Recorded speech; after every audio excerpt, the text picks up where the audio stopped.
The PowerA Advantage Wired Controller for Nintendo Switch 2 with Lumectra, featured in today's review, was provided courtesy of PowerA.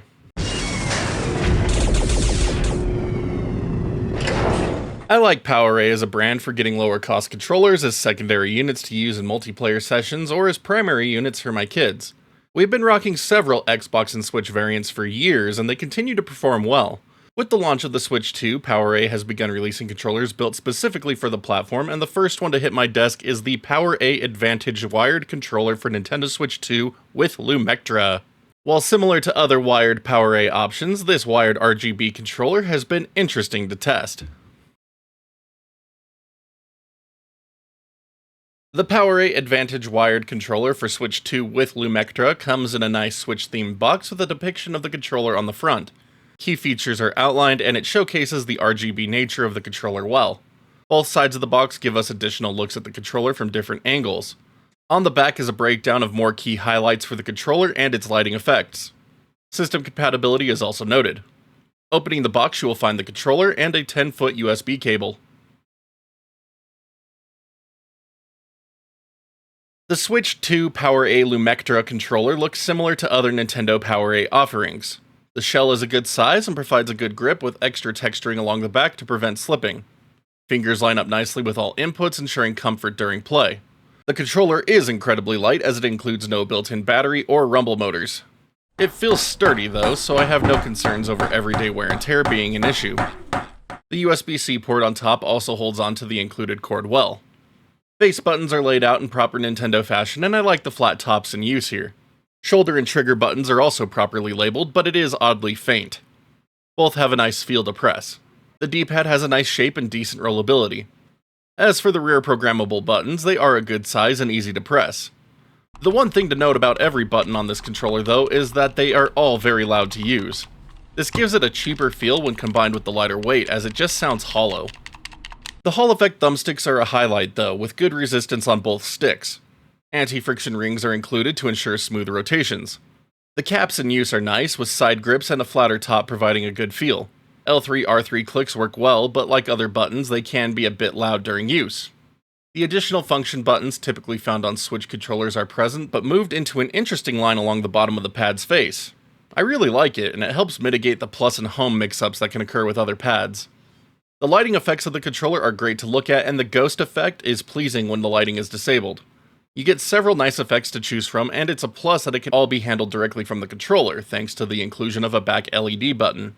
My only gripe about it is the giant Switch 2 logo in the center of the pad that blocks the lighting. It also looks a bit tacky when the lighting is disabled. But lighting is strong across the entire face, with no cutouts like older Xbox Lumectra pads once had with their light pipes. Using the Switch 2 Lumectra pad has been interesting. Diving in, you can tell it is more responsive than the standard Switch Pro controller. Latency results come in with about half a frame of lag on average, with a stable 125Hz polling rate. While it doesn't stack up to other options out there, it is enough for a good experience. At no point in my testing have I encountered any dropped or misread inputs as a result. Face buttons register inputs well, and quick repeated presses are no issue to pull off. Shoulder buttons likewise show similar results, and it has been great to use them for shooters. The D-pad has been good to use in retro compilations and fighting games. It isn't too stiff, and pulling off combos hasn't been troublesome. While not a pad I would recommend to hardcore FGC fans, it will be fine for casual enjoyers of the genre. Sticks are again a highlight of the controller, with good ranges and resolution to not feel overly sensitive at any time. My only critique is that the initial dead zones on them is a bit higher than needed with Hall effect sensors. But regardless of title, they are working well, and lining up movements and shots is a breeze. The rear programmable buttons have also worked well for assigning inputs on the fly for different games. The included 3.5mm jack has worked great for getting game audio and chat from the Switch 2 system. You can control the volume directly from the controller, along with any additional controls that may be present on your headset. I like how seamless the overall experience with it is, and it is great that we finally have this type of functionality out of a Nintendo console. If you are a PC player, the pad is also fully supported with the help of Steam's input remappers. Again, performance is solid overall across its buttons and sticks, making it a capable enough input option for the platform if you don't mind dealing with Steam's configuration process. The great thing about the PowerA Lumectra pad for Switch 2 is that what is here works well overall. The problem is that quite a few things are missing as well. The complete lack of rumble is an odd design choice in 2025. While it doesn't need to have the HD rumble features, basic rumble should have been included. I miss it immediately while using the pad. The lack of motion control is also unfortunate as it eliminates compatibility with several titles. NFC support is also missing, so there is no amiibo support while using the controller. Switch 2 wake-up functionality is also missing. The $50 asking price is also hard to swallow given the feel and missing features of the controller. With the general cheap feel of the controller thanks to its louder buttons and lighter weight combined with its higher asking price, it is hard to recommend the PowerA Advantage Wired Controller for Switch 2 with Lumectra. While it performs well enough and has cool lighting effects, there are cheaper options out there that run circles around it. If it were $20 to $30 cheaper, I could overlook its omissions in exchange for the great lighting effects. But as it stands, this is one you should wait for a sale to grab, and only if you need to RGB everything in your life.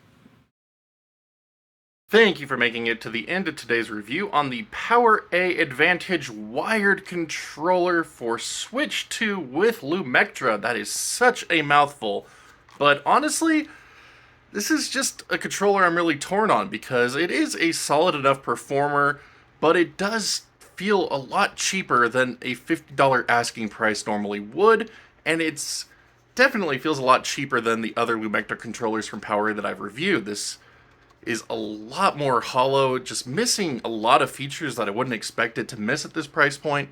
So unfortunately, it just makes it really hard to recommend it right now, even if you are a big fan of RGB everything. It's just a bit too much cut out of this to make it really worth that $50 asking price in my opinion.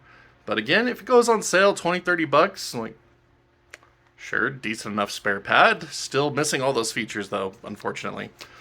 But thank you to PowerA for sending this one out my way to check out for all of you. I'm sorry it's not as exciting as some of the other ones I've covered from them, but again, it is what it is. But thank you all for watching today's review as well. Thank you for spending even a minute of time on this channel. Here at the end, just the usual favors to ask if you haven't already. Thumbs up, thumbs down, depending how much you like this review, as well as that sub button notification bell so you can see when new videos go live on the channel, as there's always more coming your way. And for anyone interested in further helping support the channel, you can also check out that join button here on YouTube or the Patreon link in the bottom right hand corner of the screen, as every little bit helps keeps us going. Big shout out to all of our current backers. Thank you so much for believing in what we do here and helping us keep it going for so long. You are true champs. But until next time, my wonderful internet peeps, you all stay awesome, keep on gaming, and we'll see you back next video.